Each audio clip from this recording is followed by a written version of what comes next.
is they are saying May because it's quite a difficult thing to, because this is a new variant of cancer of the bladder, which is a bit rare. One hospital in India said they'll do me robotic as long as they do me after staging. The staging is you go through a PET scan. It's something I've gone before. A PET scan is where you are put on radiation sugar.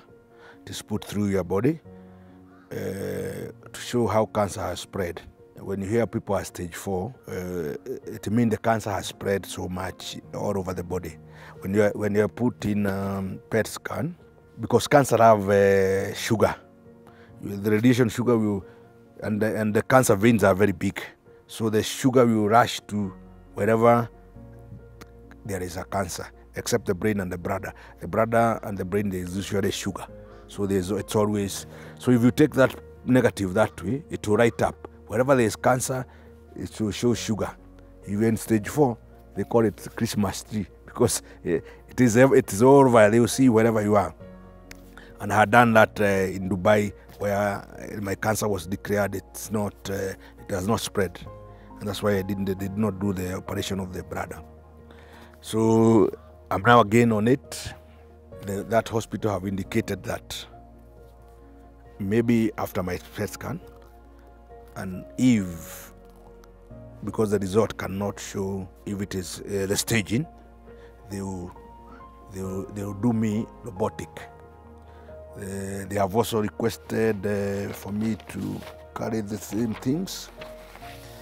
The staining, you can see these are the biopsies. The biopsies are some people think this need to be whatever. Those are the biopsy. I think the one is negative. I think is a green one. I don't know which is which, or the yellow one, which is the part. Those are the two samples. So they'll still try again to stain them again there, probably to make their own conclusion, and hopefully, if my PET scan show it has not spread, I'll be done a robotic. But in either case, in this kind of a cancer, even if I'm done chemotherapy and whatever, my bladder has to be removed. Even if I'm in stage 4, in other cancers, sometimes you are saved if some organ is removed. But this is an issue of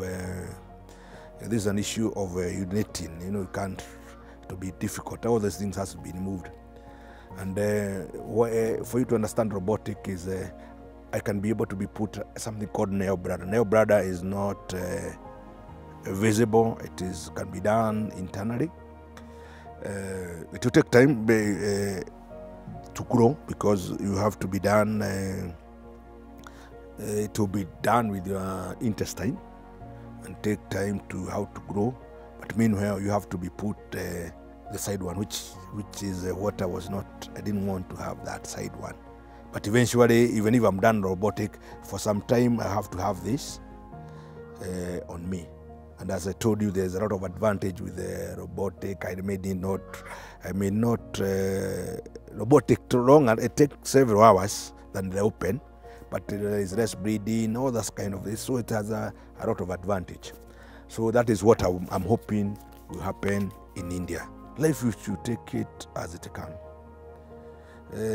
Things can change even in a few seconds. So telling you, today I just checked my, because this visa had gone to the spam. I had not even got where I was checking. I was so sure that I was negative.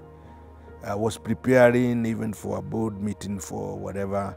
It have really changed. Things can change in a second, and what I've learned is that you have to accept what is coming. If you don't, you get depression, you get stigma, and I like talking about myself. and reason, whatever. And that is what I'm doing with you here. I want to share. I don't want to, people get rumors, they talk about blah blah. They say their stories, and then you start telling people, hey, you are rumor monger. Why are you talking about me?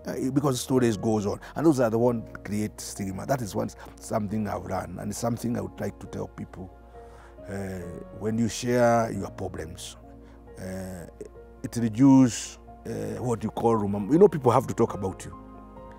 And they talk about you because you are you. And I have cancer. If I'm hiding, they'll be saying, I'll be thinking somebody have told them I'm suffering from cancer. So I create stigma. That's what I've done. I've also run, it is very, very expensive. And for people to be able to, cancer need to be known quite early. And one of the biggest problems is things like CT scan, they are very expensive.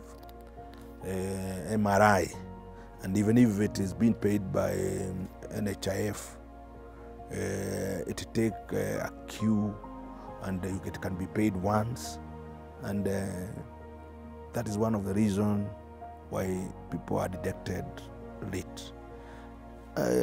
Another thing about cancer, it has no pain until when it is going to kill you. Right now, I'm normal. I can go anywhere, except if you read those results and you Google. It is when you see this, and even the story, the report you are being told to be remove all the brother, and that's why sometimes usually you hear people saying that until he was good until the doctor chokorad. It is people don't understand cancer. Cancer is a silent killer. It is cancer and cholesterol. You don't feel it. I'm quite normal here. Everything I'm doing everything I do, except the scaring report here. I don't feel, and you can see I don't feel anything at all, and that gives me a false hope. It can give, and that's why people sometimes go rate. They are scared. If you are told you have been removed your brother and you are here feeling like this, sometimes you wonder. That's something I've learned about cancer. I'm 60 years old, and I've done much. I've seen much, and maybe 2/3 and whatever. And even this kind of cancer, probably. Even if we try, hiyo ni miaka 10 hiyo, lakini iko sawa. You have to accept those things. That is what I've done. And when you accept, things become easy for you, because you can live as a day. You don't. You can do whatever you do, as long as you have not so much pain. Because if it bothers you, it will create a stigma.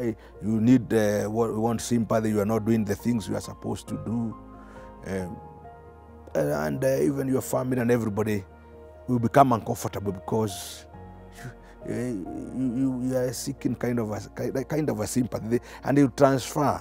If if you are sad, you transfer. So you keep. The best thing is to accept. Iko. The way it is the way it is, and you can live a day. Yeah, because after all of us, nobody knows about life.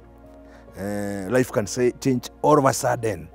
I might be scared of cancer now or death, but probably I will be cured if it is death, because everybody is going to face it, and fortunately for death, we don't think we are going to die.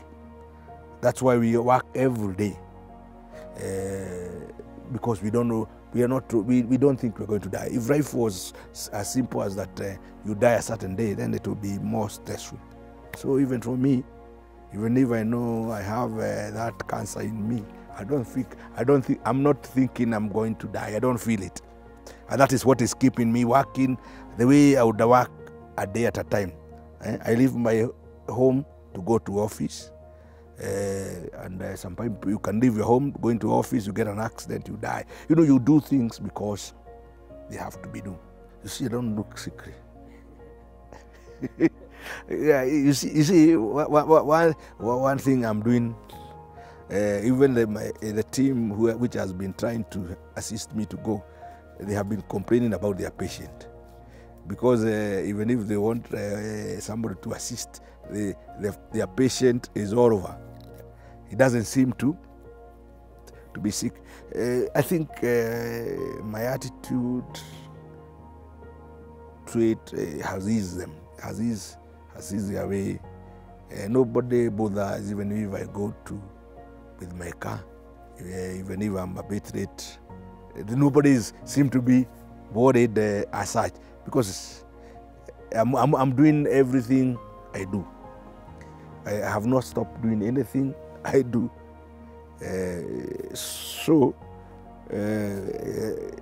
Sometimes what bothers them is the way I speak. To tell them this thing can ikitu inaweza kufanya hii na hii, the consequence. Maybe that's what bothers them sometimes, because I don't look like what these papers are saying. Probably that might bother them, and my openness sometimes bother them, because I speak it as it is. The issue of death or whatever I speak, and I know now, like my daughter will be a bit emotionally when I'm doing the power of attorney, because it is as if, I'm preparing myself fully. So even now, when you sign those kind of, people get a bit of emotion, because they saying as if you're signing, as if you have said you're going to die. But I'm doing it because I may die. I'm not going to die. I'm not going to say I'm going to die, but dying I may. You get it? Those are reality. Those are reality. Those are reality. People fear to speak the consequence of what I'm facing. So I might even die in the theater. People have died in the theater because of for simple issues. I'm going with my wife. I wanted to maybe drive if in case I die in India, because I may. I'm not. People think when even if in a boardroom, you look at options. What can happen? Isn't it? In a strategy, prepare for the worst scenario, hope for the best. That is what I do, and that is maybe what scares them, is that they don't want to mention the worst. Hapana, Mungu ako na wewe tufanye. But you see, it has happened to other with God, then they were still with God. So I say, let's face all scenario. Maybe that is what I'm sure it scares them, but it's also strengthens them, because we do scenario. Like now, I was jokingly said, so imagine now I die in India. Why put me in a cargo? Why can't you buy a designer handbag, criminate me, put me a handbag, I come in the passenger cargo as a passenger in a designer handbag, instead of being brought as a cargo. You get it, and I laugh about it. You see, and I'm prepared for all the options, but I'm hoping for the best. That is what I should tell my family. It should not, my talking is I'm saying may. They should not construct it as if I'm saying I am dying in this kind of a situation. That's what maybe I should tell my family. And that's why I wanted to create a YouTube to see my life. This is a battle, it's a struggle. I want to see how far it will take, and I'm going to produce this kind of episode. We see how far I'll go. This is now my story. This is a journey, and it's a story where we can watch with all of you and see how far